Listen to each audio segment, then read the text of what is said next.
Well, I feel like we got a Friday night premiere of Shawna the Mom.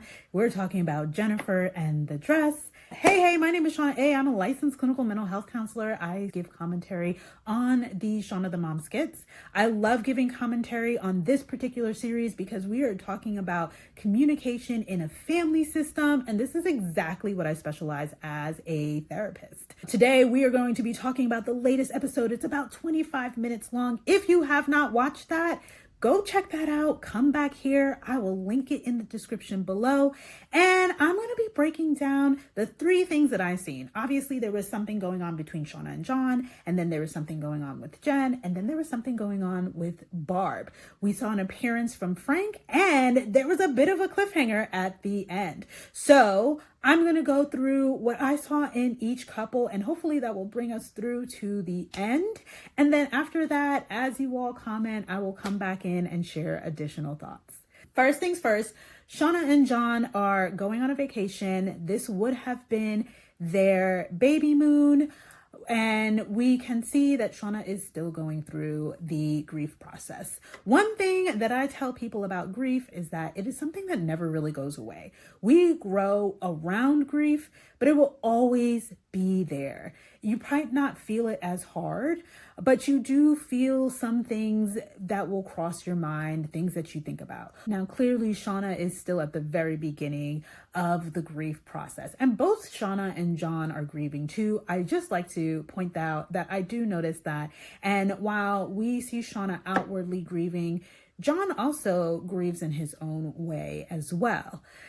Now, keep that in mind because I'm going to be getting on John in a little bit. But first, let's talk about how this is unfolding. So we see that Shawna is really taking her time when it comes to this process. We see her kind of stalling a little bit. She's taking time with Jennifer. She makes a call to Teeny. When they arrive, she's calling everybody that she can to make sure everybody is good. She is staying on this phone. And we later learn that she's really staying in her stuff because she's avoiding time with John. Now, John is like, hey, I just want to get back to us.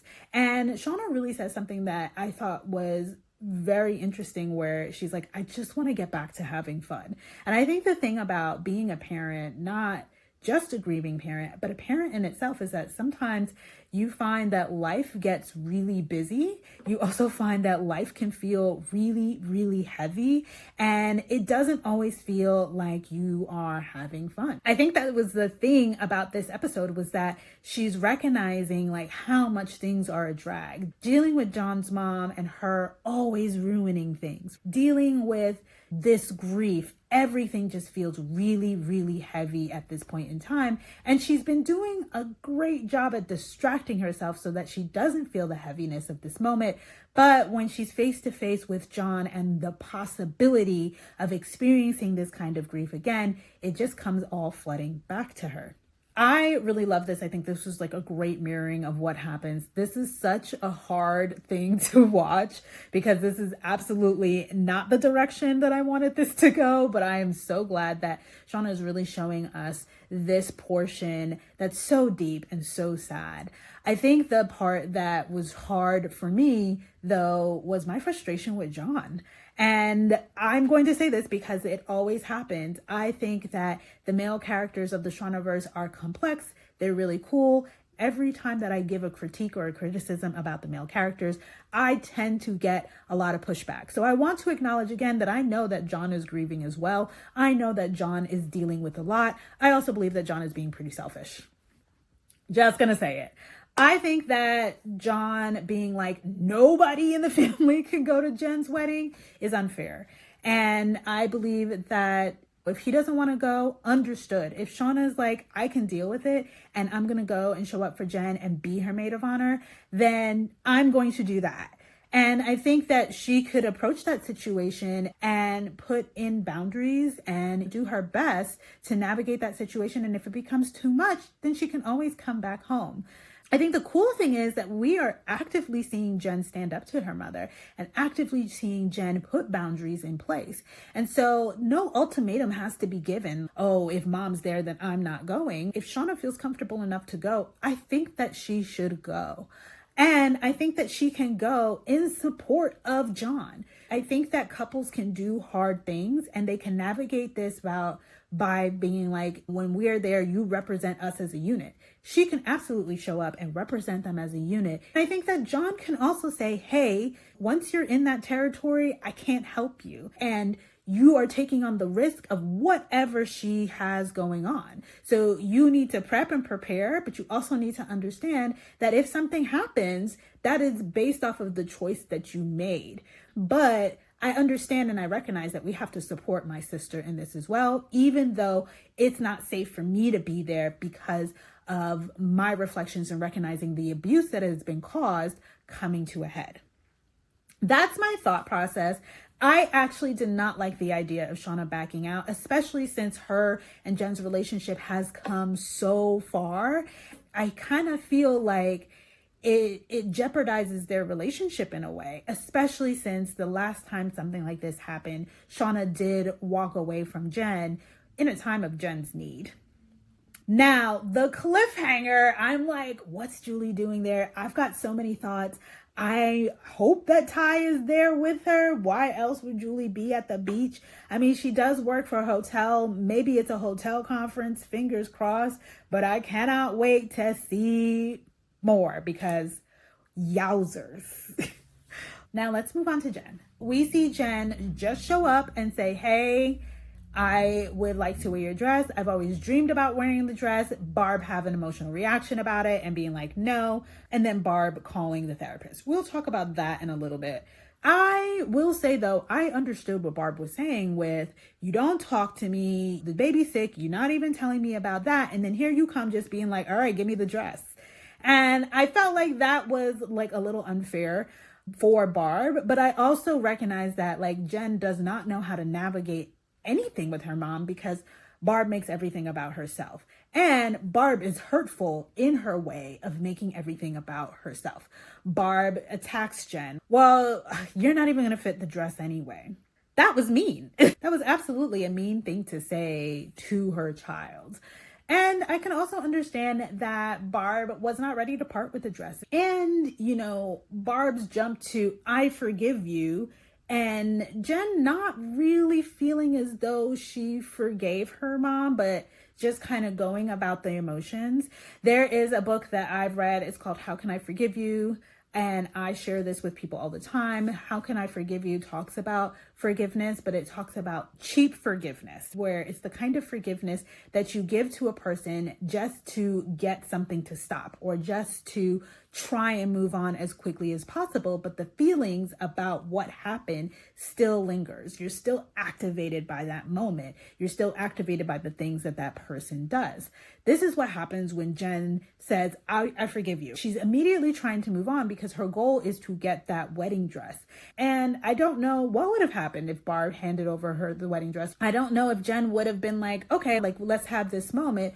Or if Jen would have been like, nah, just give me the dress and I'm going to go. Jen is still trying to navigate how she is handling her low contact with Barb. She doesn't want to really engage with Barb, but she still needs something from Barb and she still has hopes that she can get it. We see Jen and Teeny in the dress shopping, and I thought that that was such a sweet moment. Again, another moment where we know that Teeny's ultra protective of Shawna. And I think this is like another thing that indicates that Shawna and Jen's relationship is so much better because Shawna was able to call in her best friend and her best friend support Jen in this way. I think that was huge. I also think if Shawna does not go to this wedding, that Jen might lean on Teeny as well. And I don't really know how I feel about that because that's Shawna's best friend. But I think it's really important for Shawna and John to recognize they are the village. And what they do when it comes to Barb needs to have less impact on their village. That said, I thought that the exchanges between Jen and Teeny were super cute. I enjoyed every little bit of it. I love how Teeny is so empowering when it comes to Jen. I love how we're like getting to know about Jen and her saying like, yes, I'm going back to work. You know, I think she took the year off, maybe quite possibly 14 months. She said by the time they get to the wedding, Chicky will be 14 months. So I think Jen is eager to get back to her work, and I can see that Teeny relates to Jen in many ways and is now getting to build this relationship with her because she no longer has to protect Shawna from Jen. So let's talk about Barb. We saw Barb have like a bit of a moment, and I think the big thing about Barb is that she speaks first and then processes later. And if she would give 2 minutes to let her feelings settle enough for her to think about what she's doing and what she's going to say, she would be much better off. She clearly has some feeling about this dress, and there's nothing wrong with this. I have feelings about my wedding dress. It brings back memories. So I understand her feeling about how powerful and impactful this wedding dress is and what it feels like to potentially give that happiness away, because that dress acts like a memento from that moment. But in her feelings about this dress, she got so wrapped up in that initial activation that she immediately shut her child down. She jumps to harming before she thinks about what she's doing. And the thing that I know for people is that when it comes to the therapy aspect, you're only going to be able to process and talk about what was given to you. So when you think about it, Barb gave her therapist mostly positive things. And perhaps she told Jennifer to try it on in that moment in hopes that she would get some of those happy memories back. But before she could have gotten to that point, she shut Jennifer down. She kind of dissed her and she called her fat to her face. And that immediate harm to Jennifer created a situation in which Jennifer was like, well, I have to move on. You're causing harm. I can't wait for you to come around. Now, the reason why Barb gets stuck is because by the time she's ready to let her guard down and be vulnerable, she's caused so much hurt and so much pain that now that person is in a defensive stance and pushes her away. So she creates the harm that causes people to retract from her and push her away. And then she gets upset that she's being pushed away, which is what Jen explained at the end. And remember, Barb was like, well, you yelled at me, or, you know, Barb is telling her, well, you did this. And she was like, only because I was reacting to when you caused harm. Barb consistently causes harm first, and then people push her away or push back at her or shut her down. And then she reacts to that. She gets hurt by the fact that people push her away and shut her down. I think that this is a defensive measure, and it's something that she has developed over time. Her mother never gave her a compliment outright without dissing her first. Her mother never really let up on her and made her feel like she had constantly had to be in a protective stance. And so now she hurts people out of her own protection. And then when they fulfill what she thinks that they're going to do, she becomes even more sad. Clearly, Barb says that she resents everyone because she feels as though they are entitled to her love, to her and Frank's money, to everything that she has to give. You know, she says Jen just wants her to give when she has caused hurt, where she has shut her out. But Jen's stance from that is, well, you have caused hurt first, so I have to protect myself. And yes, I still expect you to give, because you're my parent. I know, again, people are going to be a little frustrated because the therapist doesn't get the whole picture, but that's the case in most cases. Unless you have the whole family in the room and everybody gets to give you part by part, you're really only getting the aspect that that one person is giving to you, which I think that the therapist did a really good job in focusing on, well, what is it that you're trying to accomplish? The reason why Barb wasn't that successful with Jen is the fact that Barb caused harm first. And since she was able to have such a good moment with Teeny, since Teeny boosted her up and told her she looked beautiful and made her feel amazing. She did not want to put herself in a position with Barb where Barb would make her feel so low that she would either wear Barb's dress out of obligation or no dress would feel good or look good on her. Whew. So here are some of my predictions. I don't think that Jen will handle Shawna and John not coming to the wedding well. And my hope is to see Shawna say, no, I'm actually going to support Jen in this. 2, I think that Barb is going to continue to show us moments where she can be a better parent.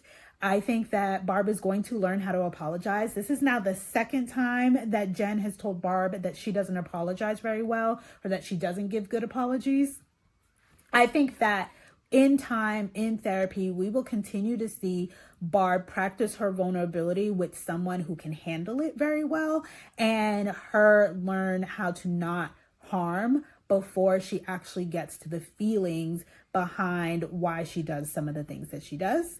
And 3, I think that we are going to see Teeny really step up and become friends with Jen outside of Shawna. And lastly, I'm kind of hoping that we see a little bit of sneaky drama with Julie. Those are my thoughts. Let me know what you thought about this episode and what you'd like to hear more about from me. Check out the show notes for some links and resources if you are interested in finding a therapist and you're in the state of North Carolina, South Carolina, or Florida.